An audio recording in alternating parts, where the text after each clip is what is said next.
Sevgili arkadaşlar merhaba. Bugün pazar günü 23 Şubat. Bugün Almanya'da seçim yapılıyor. Belki eğer bu videoyu akşam saatlerinde izliyorsanız yapıldı bile. Ya ben burada yapamayacağım ya. Arkadaşlar ben bu güneşe dayanamadım. Ya şöyle, bugün bunu izlediğiniz zaman Almanya'da bir seçim gerçekleştiriyor olacak. Ve bu, ben dünyada olduğumdan beri Almanya'da ilk defa bir erken seçim oluyor. Dolayısıyla bayağı olağanüstü bir şey aslında. Çok olumlu maalesef düşünmüyorum. Tabii ki de şu anda Türkiye'de olduğum için oyumu gitmeden verdim önceden. Çünkü bir oy bir oydur. İlla ki veriyorum oyumu. Belki bu videoyu pazar akşam izlersiniz. Şu anda açıklamalar bile yapılıyordur. Korkarım AfD belki daha da güçlenecek. Daha eğlenceli şeyler konuşalım. Mesela benim gurbetçi bavulumu ve benim her zaman Türkiye'ye getirdiklerimi ve bence bunları getirmek mantıklı dediğim şeyler. Türkiye ve Almanya arasında hareket eden biri olarak bunlar gerçekten taşımaya değer dediğim şeyler. Bu arada sadece böyle bu pahalı, bu ucuz, Almanya'da böyle daha uygun diye demeyeceğim. Yani bu muhabbetten ben biraz sıkıldım açıkçası. Tamam, anladık Türkiye çok pahalı. Belki de başka insanlar hala sıkılmadı çünkü videolar deli gibi izleniyor. Hala yurt dışı fiyatlar falan. Ama bunun üzerinde sadece gitmek istemiyorum. Yani benim bu şu andaki en büyük sebep Türkiye'de bulamamak ya da kolay bulamamak bu arada. Bunu diyerek başlıyorum. Tabii ki ama sizin getirdiklerinizi de çok merak ediyorum yani. Neyse ondan sonra daha fazla konuşacağım. Also, bu arada kesinlikle bir reklam falan almadım biliyorsunuz. Yani sadece kendi deneyimimi anlatıyorum. Dünyanın 3. en sevilen içecek nedir? 1 su, 2 çay, 3 kahve. Kahve. Ben de kahve taşıyorum her seferinde Almanya'dan. Neden diyeceksiniz? Ben organik kahve taşıyorum. Organik kahve çekirdeği alıyorum. Türkiye'de böyle full otomat bir makinamız var. Ona işte çekirdek giriyor. Ve Türkiye'de organik kahve çekirdek seçeneği ciddi anlamda az. Almanya'da gerçekten her süpermarkete gittiğinde bulabilirsin genelde, yani discount marketlerde bile. Ve orada işte organik kahvenin şöyle bir avantajı var. Hem pestisit ve kimyasal açısından daha düşük. Hem de gezegen için daha iyi. Hem çiftçi için daha iyi. Ben o yüzden organik kahve alıyorum, tercih ediyorum.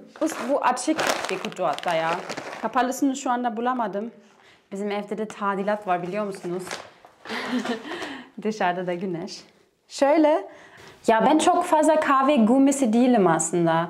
Böyle 30 yaştan sonra böyle kahve merakı başlıyormuş ya insanlarda, böyle güzel kahve yapmak ya da böyle çok güzel bir bisiklete binme isteği falan. O bana henüz gelmedi. Sizde var mı o, bunu yaşayanlar? Kendimi hazırlamam gereken bir şey var mı? İkinci getirdiğim şey ekmek. Ekmek getiriyorum ve bunu getiriyorum, yani böyle küçük küçük. Yani içinde böyle 50 gramlık küçük paketler var ekmeğin.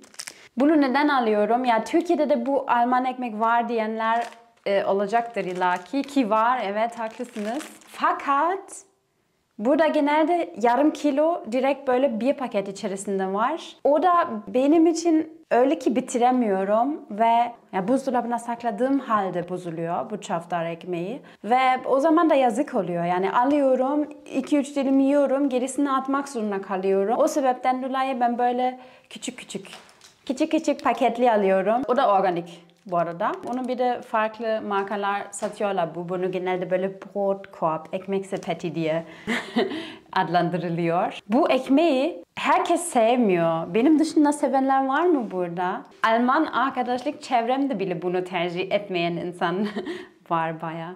Ama yani beni hem çok tok tutuyor, yani doyuruyor bir kere ya. Bu yumuşak ekmeği, somun ekmeği, yani insan yiyor ama çok doymuyorum sanki. Ya ondan ben onu tercih ediyorum, onu alıyorum hep. Şu benim 2 organik ürünlerim. Ya Türkiye'de organik kavramı ciddi anlamda gelişmekte şu anda. Yani mesela geçen gün pazarda bir adam bal satıyordu ve tabela asmıştı. Organik bal. Ben de süper dedim.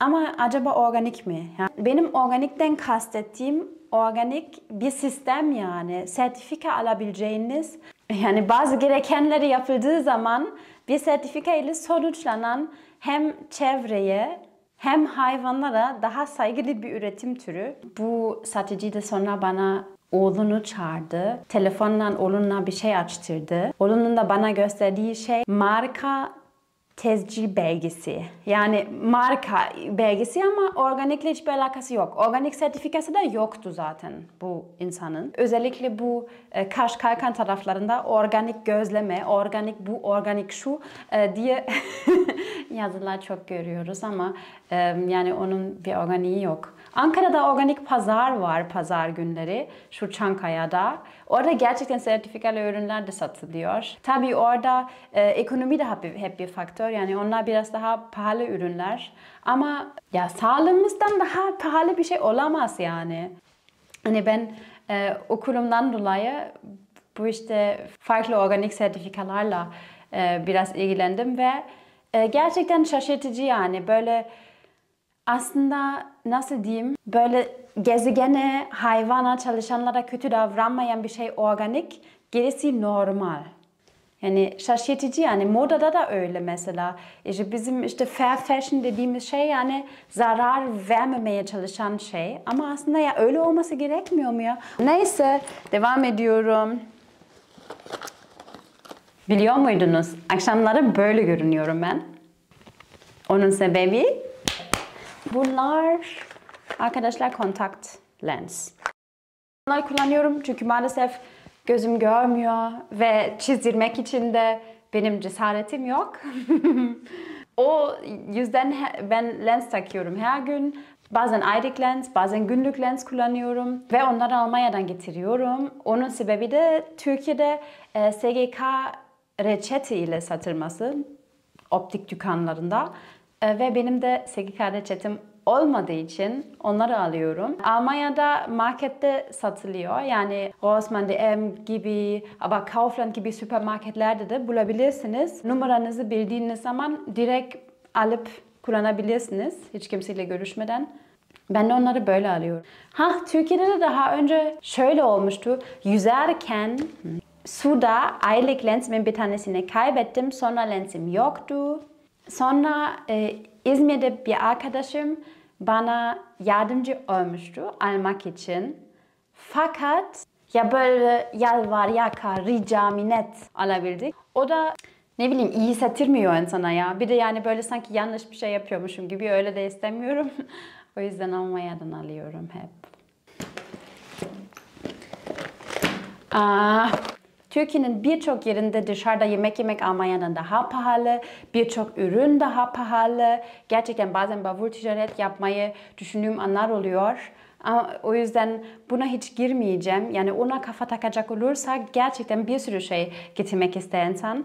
Ama bu arada bu reklam falan değil. Şu benim canım kuaförüm. Benim 2 seneden fazladır sadık olduğum bir kuaför var ve o bana bunları tavsiye etti. Olaplex ürünleri bunlar. Ama bu küçük şey Almanya'da 18 euro.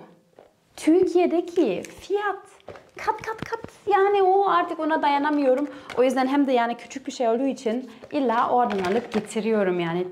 Çünkü ya bu da artık salaklık olur. 5. ve son şeyi arkadaşlar, üzücü çünkü biraz ağır ama kitaplar. Çünkü doğru, Türkiye'de parasını veriyorsan evet her yerden kitap bulabilirsiniz, her dilde kitap bulabilirsiniz ama İstanbul'da olmadıktan sonra böyle en yeni çıkan ya da özel bir kitap özellikle getirtmeniz gerekiyor. O da hem uzun sürüyor hem ben açıkçası bilmiyorum. Evime sipariş ettiğim zaman nasıl oluyor, gümrüktür, odur budur. O yüzden Almanya'dan almayı tercih ediyorum. Hala da mesela Kindle okumaya falan alışmaya çalışıyorum. Maalesef öyle bir alışkanlığım henüz yok. Şimdi ben 5 dedim ama aslında 6 bir şey daha var. Bu da böyle Balea veya DM'in başka ürünleri. Yani Türkiye'de Rossmann var da DM yok ya. Yani bu... Ben yani DM'in bazı ürünleri arıyorum açıkçası. Çünkü bu onun kendi markası, hem organik hem normal markası. Bence yani uygun fiyatlı ve kullanışlı ürün satıyor. Ay iyice reklama girdi ama gerçekten yani böyle bunca yıl Türkiye ve Almanya arasında gidip gelmelerimin sonunda bunları getiriyorum. Yani çok da bir üşengeçlik geldi açıkçası. Yani ben eskiden çok bu sahte et şeyleri taşıyordum. İşte sosistir, odur budur. Ama şimdi de kendi kendime şey diyorum yani yemesem de olur yani o değmez o kadar taşımaya. Hem de Türkiye'de yerli fena olmayan markalar da var. O yüzden onu bıraktım. Ama ben şimdi sizi de merak ediyorum. Siz ne taşıyorsunuz Allah aşkına oradan buraya? Bu arada benim Türkiye'den Almanya'ya getirdiklerimi de merak ediyorsanız eğer yorumlara yazın. Onu da bir gün anlatayım. Bir hemşom var. Umarım ilerideki bir video sizinle tanıştıracağım. Kreis Recklinghausen'dan gelen bir hemşom var Türkiye'de. Ve o insan remoulade taşıtıyor insanlara. Yani bildiğiniz ranch sauce aslında. Yani işte herhalde o yüzden gerçekten yani benim 100 sene düşünsem onu Türkiye'den onu Almanya'dan Türkiye'ye taşıtmaya hayatta aklıma gelmez. O yüzden sanırım gerçekten çok kişisel bir mesele. Yani neler insanlar buraya getirmeye layık görüyor. O yüzden sizi merak ediyorum. Evet, umarım hepiniz güzel bir pazar günü geçiriyorsunuz. Yorumlarda görüşmek üzere. Kendinize iyi bak. Güzel pazar günleriniz olsun. Görüşürüz. Görüşmek üzere. Görüşmek üzere. Hadi bay bay, hadi tschüss. İyicini Türkleştim, kapatamıyorum videoyu böyle. Daha karpuz kesecektik. Nein, tschüss. Hadi tschüss, hadi yeter tschüss.